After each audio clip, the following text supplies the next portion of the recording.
Hello future IITians and NITians. तो आज अपन बात करेंगे 22 जनवरी के फर्स्ट शिफ्ट में जो मैथ के इंपॉर्टेंट क्वेश्चंस आए थे, जो ज़्यादातर स्टूडेंट्स को थोड़े ट्रिकी लेंथी टाइप के लग रहे थे, उन सब के बारे में। जिसमें पहला क्वेश्चन अपने पास में इनवर्स ट्रिग्नोमेट्री से रिलेटेड है, ठीक है। तो वैसे इस तरीके के क्वेश्चन में जब भी ऐसा दिया जाए तो अपन यहाँ पे क्या कर सकते हैं, एक इंपॉर्टेंट प्रॉपर्टी अपने को पता होना चाहिए कि यहाँ पे sec inverse x plus cosec inverse x जो है ये इक्वल टू पाई/2 होता है, ठीक है। इसी रिलेशन का यूज करके अपन इसको काफी आसानी से सिंप्लीफाई कर सकते हैं। जैसे यहाँ पे कोसेक इनवर्स एक्स को मान लो मैं कुछ भी बोल देता हूँ, बार बार sec inverse x cosec inverse x लिखेंगे तो और ज्यादा टाइम जाएगा। तो अपन यहाँ पे टाइम बचाने के लिए क्या कर सकते हैं, इसको अल्फा और इसको बीटा बोल देते हैं। तो बीटा की वैल्यू यहाँ पे पाई/2 माइनस अल्फा के बराबर अपने पास में आ जाएगी। तो मैं यहाँ पे जो एफ एक्स फंक्शन है इसको क्या लिख सकता हूँ कि यहाँ पे हमारे पास में आ जाएगा 16 अल्फा स्क्वायर प्लस यहाँ पे आएगा पाई/2 माइनस अल्फा का होल स्क्वायर। तो इसको अपन खोल लेते हैं, 16 अल्फा स्क्वायर हो गया और यहाँ पे इसको कर देते हैं पाई स्क्वायर। अल्फा वाली टर्म्स को पहले लिख देते हैं, अल्फा स्क्वायर हो जाएगा -2 इंटू पाई/2 इंटू अल्फा, तो माइनस पाई अल्फा हो जाएगा प्लस पाई स्क्वायर बाई 4, ये आ जाएगा। अब इसकी अपने को चाहिए मिनिमम और मैक्सिमम। अब देखो ऑप्शंस के बेसिस पे अपन इसको कैसे कर सकते हैं कि अगर मान लो मैं मिनिमम भी निकाल लेता हूं तो मेरा काम चल जाएगा। बस इतना ही काम अपने को यहाँ पे करना है। कैसे करेंगे कि मिनिमम निकालने के लिए अपने को पता है यहाँ पे इसको परफेक्ट होल स्क्वायर में कन्वर्ट कर सकते हैं। जैसे 17 alpha square minus pi alpha plus pi square by 4, ये हो गया। अब परफेक्ट होल स्क्वायर में कन्वर्ट करने के लिए अपने पास में क्या होता है, जैसे अल्फा के रेस्पेक्ट में क्वाड्रेटिक इक्वेशन है, तो यहां पे ये वाली जो टर्म होगी इसको इसके हाफ से, यानी कि देखो ऐसा कर लेते हैं, सबसे पहले 17 को कॉमन ले लेते हैं जिससे कोई कंफ्यूजन ना हो।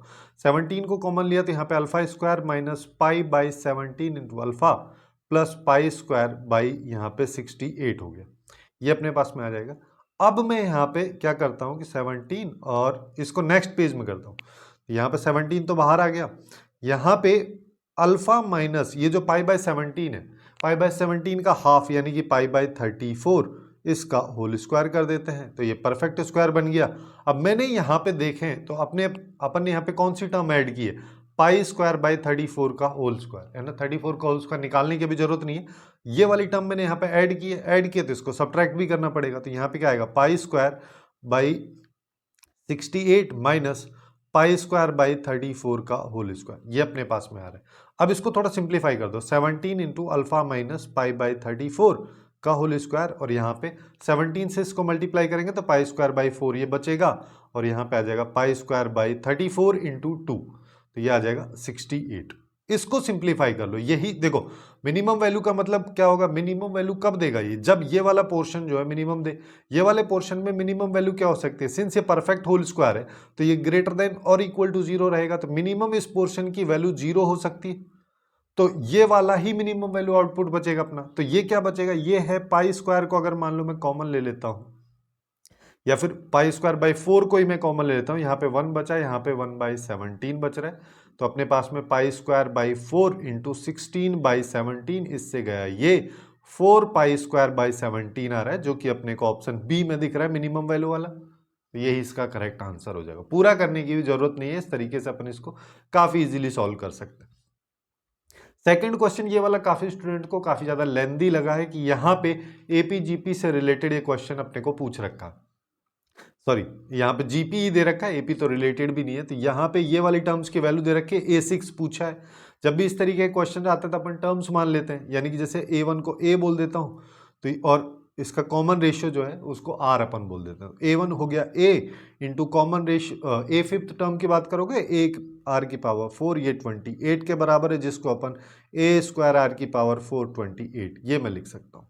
दूसरा चीज यहाँ पे ये दे रखा है, A2 की बात करोगे तो AR हो जाएगा, और A4 की बात करोगे AR3, ये 29 के बराबर दे रखा है। फाइनली अपन से पूछा क्या है, AR की पावर 5, ये अपने को निकालना है। अब देखो ये निकालने के लिए एक तो तरीका यहाँ पे R को एक टर्म में लिख दो, फिर दूसरी इक्वेशन में पुट कर दो, फिर R की वैल्यूज निकालो, जिससे कि काफी ज्यादा लेंथी ये हुआ है। हम यहाँ पे क्या करते हैं, एक बेसिक सा अप्रोच ये वाला लगा सकते हैं कि AR से पूरी इक्वेशन को मल्टीप्लाई कर दो। मैं ऐसा क्यों कर रहा हूँ, क्योंकि जैसे ही मैं इसको इससे मल्टीप्लाई करूंगा ये वाली टर्म बनेगी, और इसको मैं कांस्टेंट लिख सकता हूं। तो यहां पे क्या आ जाएगा, a square r square plus a square r की पावर 4 इक्वल टू 29 AR। तो अब अपने पास में आ रहा है ए स्क्वायर आर स्क्वायर, है ना, ये हो गया 28 और माइनस 29 ए आर प्लस 28 ये इक्वल टू 0, ये आ गया। अब इसको अपन एक सिंगल ए आर जो है उसको सिंगल वैल्यू की तरह ट्रीट करते हैं, ए आर का होल स्क्वायर इस तरीके से दे रखा है ना। तो ए स्क्वायर आर स्क्वायर यहाँ पे इसके फैक्टर कर दो, 28 ए आर हो गया माइनस ए आर हो गया प्लस 28 हो गया इक्वल टू 0 हो गया। एक तो आ गया ए आर माइनस 1, एक आ गया ए आर माइनस 28, ये इक्वल टू 0, यानी कि ए आर की हमारे पास में एक तो 1 वैल्यू आएगी, एक आएगी 28। अब इसी वैल्यू का यूज अपने को करना है, सिंस अपने को क्या पता है, ये वाली इस रिलेशन का यूज अपन यहां पे करेंगे जब हम बोल रहे हैं कि ए आर इक्वल टू 1 है, जिसका मतलब आर की जगह या ए की जगह, सिंस अपने को आर निकाला तो ए की जगह 1 अपॉन आर में लिख सकता हूं। 1 अपॉन आर अगर मान लो मैं ए की जगह लिखता हूं तो ये यहां पे हो जाएगा, इसकी जगह आ जाएगा 1 upon r square into r की पावर 4 इज इक्वल टू 28, यानी कि आर स्क्वायर की वैल्यू अपने पास में 28 आ जाएगी, है ना। आर की वैल्यू √28 भी अपन यहाँ पे लिख सकते हैं। अब देखो, अब इसी चीज का यूज अपन कैसे कर सकते हैं यहाँ पे, कि जैसे मान लो मेरे को ये वाली वैल्यू चाहिए ए आर की पावर 5 और ए की वैल्यू अपने को पता है यहाँ पे क्या है, ए की वैल्यू 1/r है, आर की पावर 5, आर की पावर 4, आर की पावर 4 यानी 28 का होल स्क्वायर, 28 का होल स्क्वायर करोगे 784 आ जाएगा, तो यहाँ पे ए आंसर आ जाएगा। वैसे ही अगर मान लो दूसरे वाला केस अपन ले रहे होते, यहाँ पे A R is equal to 28, जिसका मतलब ए आर इक्वल टू 28 अगर मैं लेता यहाँ पे तो ए इज इक्वल टू 28/r आ जाता, जिसका मतलब अभी अपने पास में जो ये वाला केस है तो यहाँ पे क्या आ जाता कि 28 का square by r square into r की पावर 4 इज इक्वल टू 28, तो एक इससे ये चला जाता है, यहाँ पे आर स्क्वायर आता तो आर स्क्वायर की वैल्यू 1/28 आती, जिसकी वजह से A6 या ए आर की पावर 5 टर्म निकालते तो 1/784 आती, जो कि ऑप्शन में दे नहीं रखी है, केवल ये वाली दे रखी है, तो ये इसका करेक्ट आंसर हो जाएगा। अब नेक्स्ट क्वेश्चन पे आ जाओ। नेक्स्ट क्वेश्चन मैट्रिसेस डिटर्मिनेंट से रिलेटेड था। ऐसा क्वेश्चन भी मैं मोस्ट रिपीटेड वाला जो सेगमेंट है वहां पे कराया हूँ। मोस्ट रिपीटेड क्वेश्चंस की सीरीज जो है उसमें काफी हाई वेटेज चैप्टर्स के जो मोस्ट रिपीटेड क्वेश्चंस है उन सबको अपन ने वहां पे डिस्कस किया। उसका प्लेलिस्ट का लिंक मैं नीचे डिस्क्रिप्शन में भी डाल दूंगा, आप लोग अभी भी चाहें तो वहां से चेकआउट कर सकते हैं। अब यहाँ पे अपने को क्या करना है, यहाँ पे देखो इसको मैं बोल सकता हूँ ये एक सिंगल मैट्रिक्स है ना, एडजॉइंट वगैरह किसी का निकल रहा है लेकिन है तो मैट्रिक्स ही, इसको अपन के बोल देते हैं। तो ये क्या कह रहा है, 3k का डिटर्मिनेंट है ना। अब जब ये 3 बाहर आएगा तो अपने को क्या पता है के ए, जहाँ पे ए एक मैट्रिक्स अगर है उसके डिटर्मिनेंट निकालते के की पावर n बाहर आती है, n यहाँ पे उस मैट्रिक्स का ए मैट्रिक्स का ऑर्डर है। तो यहाँ पे के की बात करोगे सारा का सारा काम यहाँ पे ए मैट्रिक्स से रिलेटेड हो रहा है तो इसका ऑर्डर 3x3 है, तो एडजॉइंट वाले का 3x3 रहेगा, तो यानी कि 3 ऑर्डर है तो 3 की पावर 3 यहाँ पे आ जाएगा और ये के अंदर में आ जाएगा। ठीक है, तो यहाँ पे अपन इसको क्या लिख सकते हैं, ये 3 की पावर 3 हो गया। यहाँ पे आएगा एडजॉइंट है ना, तो यहाँ पे आएगा adjoint of -6 of adjoint of 3a, ये अपने पास में हो गया। ब्रैकेट्स थोड़ा सा काउंट करके देख लेना, कुछ आगे पीछे हो जाए तो। जब एडजॉइंट की बात आती है कि यानी कि एडजॉइंट ऑफ ए का डिटर्मिनेंट, इसको निकालते हैं तो डिटर्मिनेंट ऑफ ए की पावर n-1 आती है। यहाँ पे ऑर्डर 3 है तो अंदर वाली जो पूरी पूरी वैल्यू है यानी कि 3 की पावर 3 तो यहाँ पे आएगा -6 एडजॉइंट ऑफ 3a और इसकी पावर n-1 यानी कि 3 - 1 करेंगे 2 आ जाएगा, ये अपने पास में आएगा। अब फिर से ये एक मैट्रिक्स है और इस मैट्रिक्स के साथ में एक कांस्टेंट है, कांस्टेंट बाहर आएगा तो पावर n लगेगी, यानी कि -6 की पावर अपने पास में 3 आएगी। ठीक है, -6 की पावर 3 हो जाएगी और उसका भी होल स्क्वायर हो रखा है, तो यहाँ पे 3 × -6 की पावर 3 और फिर पूरे का होल स्क्वायर, अंदर बचेगा एडजॉइंट ऑफ 3a, ये अपने पास में आ रहा है इसका डिटर्मिनेंट। ठीक है, ये ब्रैकेट है ना, तो ये डिटर्मिनेंट। तो अपने पास में अब क्या हो जाएगा, अब यहाँ पे अगर अपन देखेंगे तो ये हो जाएगा 3 की पावर 3 × 6 की पावर 6 इंटू, अब फिर से इस एडजॉइंट को हटाएंगे तो यहाँ पे क्या आएगा 3a की पावर, अच्छा यहाँ पे एक चीज का ध्यान और रखना है कि इस पूरे का होल स्क्वायर भी हो रखा है, तो यहाँ पे इसकी पावर आ जाएगी, पूरे का होल स्क्वायर हो रखा है, यहाँ पे 2 आ जाएगी। ठीक है, ये अपने पास में आएगा, तो यहाँ पे वैल्यू क्या हो जाएगी, ये आएगा 3 की पावर 3, 6 को मैं लिख सकता हूँ 2 × 3, तो यानी कि 2 की पावर 3, 2 की पावर 6 × 3 की पावर 6, और फिर से यहाँ से अगर मान लो मैं 3 को बाहर लेता हूँ तो 3 की पावर 3 यहाँ पे आएगा, 6 12 यहाँ पे पावर 3 की हो जाएगी। चाहो तो यहाँ पे 3 की पावर 12 हो जाएगी और इनटू में बचेगा इसका पावर 4। अच्छा, यहाँ पे थोड़ी सी मिस्टेक ये वाली है, ठीक है, इसकी वैल्यू -2 होगी, -1 नहीं होगी। तो यहाँ पे क्या आ जाएगा, 3 की पावर कितनी हो गई, 12 6 18 3 21, 2 की पावर की बात करोगे तो 6 ये हो गया और 4 ये हो जाएगा, है ना, 2 की पावर 4, तो ये +4, डायरेक्टली मैं इसको 10 लिख दे रहा हूँ क्योंकि इसकी वैल्यू यहाँ पे -2 है, -2 का पावर 4 ये अपने पास में आ गया। m और n की वैल्यू निकाल लो, m की वैल्यू आ गई 21, ये m आ गया, n की बात करोगे 10 आ गया, तो यहाँ पे क्या आ जाएगा 84 अपने पास में आएगा, 10 दूनी 20 आ जाएगा, तो ये आएगा 104। ये इस क्वेश्चन का करेक्ट आंसर अपने पास निकल के आएगा। काफ़ी आसानी से कर सकते हैं, देखने में थोड़ा सा कॉम्प्लिकेटेड इस तरीके की प्रॉपर्टीज बेस्ड लगते हैं क्वेश्चंस, ठीक है। तो यहाँ पे कुछ चीज़ें अपने को ध्यान में रखनी है कि इस तरीके की प्रॉपर्टी वाले क्वेश्चंस जो हैं वो हर बार ही पूछे जाते हैं। हो सकता है तुम्हारी आने वाली शिफ्ट में इस तरीके के क्वेश्चंस देखने को भी मिले। अब नेक्स्ट क्वेश्चन पे आ जाते हैं जो कि फंक्शनल इक्वेशन और डिफरेंशिएशन से रिलेटेड है। यहाँ पे एक फंक्शनल इक्वेशन अपने को दे रखी है और फिर इसका आउटपुट पूछा है। जब भी इस तरीके के क्वेश्चंस आते हैं तो अपन यहाँ पे क्या करते हैं, एक तो तरीका है कि बेसिक स्टैंडर्ड मेथड से यहाँ पे इसको सॉल्व करने लग जाओ, फंक्शन को निकालने लग जाओ। दूसरा तरीका है वैल्यू पुट करके अपन यहाँ पे इस फंक्शन को निकालने की कोशिश करते हैं।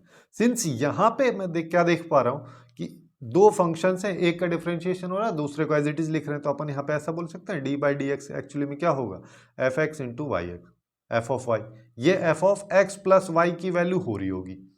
जिसका मतलब यहाँ पे जो सिनेरियो, जैसे लेफ्ट में अगर बात करोगे, जैसे यहाँ पे ई की पावर एक्स अगर मान लो मैं फंक्शन ले लेता हूँ एक्स की, तो ये वाला कंडीशन सफाइस करेगा, है ना, सेटिस्फाई करेगा। तो यहाँ पे अपने को क्या करना है, ई की पावर एक्स वाला ले लो। लेकिन जैसे ही मैं ई की पावर एक्स लेता हूं तो यहाँ पे देखो क्या होगा, ई की power x plus y left में बन जाएगा, यहाँ पे देखोगे तो ई की पावर एक्स आएगा, ई की पावर वाई का डिफरेंशिएशन ई की पावर वाई, फिर यहाँ पे बात करोगे ई की पावर एक्स का डिफरेंशिएशन ई की पावर एक्स इंटू ई की पावर वाई। तो यहाँ पे तो देखोगे तो 2 टाइम्स ई की पावर एक्स प्लस वाई हो गया, लेकिन इधर तो एक बार ही है, तो ये तो हो नहीं रहा। तो इसमें हम क्या कर सकते हैं, अगर मान लो मैं बाई 2 कर दिया यहाँ पे, तो उससे क्या होगा, यहाँ पे भी बाई 2 आएगा, यहाँ पे भी बाई 2 आएगा, यहाँ पे भी बाई 2 आएगा, यहाँ पे भी बाई 2 आएगा, यहाँ पे भी बाई 2 आएगा।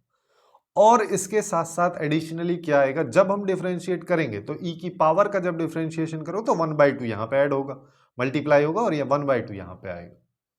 तो जिस वजह से ये आउटपुट ई की power x plus y by 2 में अपने को देगा। तो अब अपने पास फंक्शन आ चुका है, ठीक है।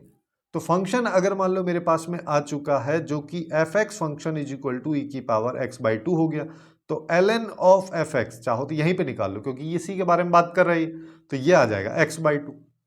तो अब अपने को सॉल्व करना है, तो समेशन एन, सिंस ये एफ ऑफ एन है तो एन ले लेंगे वेरिएबल, एन बाई 2 हो जाएगा।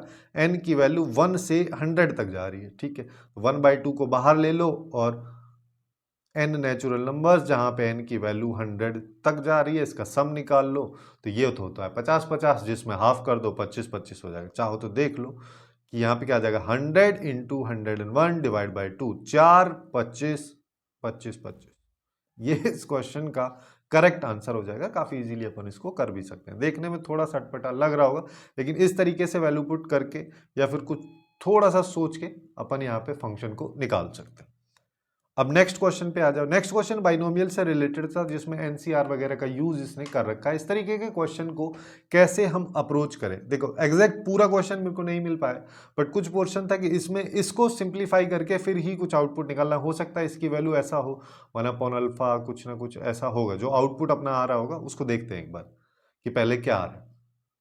तो इसको अगर मान लो मैं थोड़ा सा सिंप्लीफाई करूंगा तो अपन इसको क्या लिख सकते हैं, समेशन को तो रहने दो, इसको ऊपर वाले को लिख सकते हैं 11 फैक्टोरियल 2r प्लस 1 फैक्टोरियल और 11 माइनस 2r माइनस 1, तो ये हो जाएगा 10 माइनस 2r, और इसके साथ साथ लिखा है 2r प्लस 2। अच्छा एक चीज देखो, अब यहाँ पे ये 2r प्लस 1 फैक्टोरियल है, 2r प्लस 2 है, इन दोनों को मल्टीप्लाई करके मैं क्या लिख सकता हूँ, 2r प्लस 2 फैक्टोरियल हो गया, ठीक है, यानी कि एक बढ़ गया है। अब एक अगर बढ़ गया है तो ऊपर वाले में भी मेरे को बढ़ाना पड़ेगा, यानी कि 12 से अगर मैं ऊपर मल्टीप्लाई कर देता तो ऊपर 12 फैक्टोरियल हो जाएगा, नीचे उसको रहने दो, ठीक है। तो अब अपने पास में क्या आ रहा है, हमारे पास आ गया ऊपर 12 फैक्टोरियल और नीचे की बात करोगे तो यहाँ पे आ गया 2r प्लस 2 फैक्टोरियल।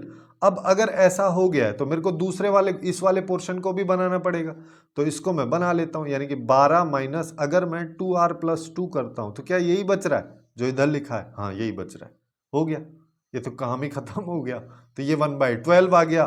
तो ये इसकी बात करोगे तो ये पूरा पूरा क्या बनेगा? ये बनेगा 12c 2r प्लस 2 और इसके साथ 1/12 बाहर। अब करते हैं समेशन। अब समेशन अपन कर देते हैं, तो 1/12 को तो बाहर रखते हैं, समेशन में r इक्वल टू 0 से 5 तक है 12c 2r प्लस 2। चलिए अब इसको थोड़ा सिंप्लीफाई कर लेते हैं, तो 1/12 को बाहर रहने देते हैं, r की वैल्यू 0 रखा तो 12c 2 आ जाएगा। फिर r की वैल्यू 1 रखोगे तो 2 और 2 4 हो, 12c 4 हो जाएगा। इस तरीके से करोगे, 5 रखोगे 10 और 2 12, यानी कि 12c 12, यहां तक जा रहे हैं। अब यहां पे इतना अगर हो गया तो इसके बाद सीधा दिमाग में क्या आना चाहिए? हमको पता है nc0 प्लस nc1 प्लस इससे ncn तक बात करो तो 2 की पावर n आती है। यहीं पे अगर nc0 प्लस nc2 से इवन वाली अगर बात करो तो 2 की पावर n-1 आती है, यही ऑड के लिए भी आती है। बट हमारी सीरीज जो है 2 से स्टार्ट हो रही है ना, तो हम क्या करते हैं इसमें प्लस कर देते हैं, 12c0 और 12c0 प्लस कर दिए तो माइनस भी कर दिए। अब इतना जो पोर्शन है इसकी वैल्यू तो हो गई है ना, ये क्या है 1/12 और 2 की पावर 12 माइनस 1, तो ये 11 हो गया। माइनस इसकी बात करोगे तो 12c0 nc0 की बात करते हैं तो 1 आता है, तो ये इसका आउटपुट आ जाएगा, यानी कि यहां पे आएगा 1/12 और 2 की पावर ये है ना। अब ऐसा ही कुछ क्वेश्चन में दे रखा होगा कि ये वाला पोर्शन जो है ये येलो वाला जो पोर्शन है एक्चुअली में किसी चीज के बराबर होगा कि 1/12 और 2 की पावर अल्फा-1 इसके बराबर है, फिर अल्फा का कहीं ना कहीं यूज करके इसके बारे में पूछ ले होगा। तो अल्टीमेटली अपने को अल्फा निकालना था, अल्फा यहाँ से काफी आसानी से 11 निकल गया। इस तरीके से इस टाइप के क्वेश्चन को अपन काफी इजीली सिंप्लीफाई कर सकते हैं। So आज के लिए बस इतना ही। Hopefully you guys find it useful, and if you find it useful then please do like, share and subscribe.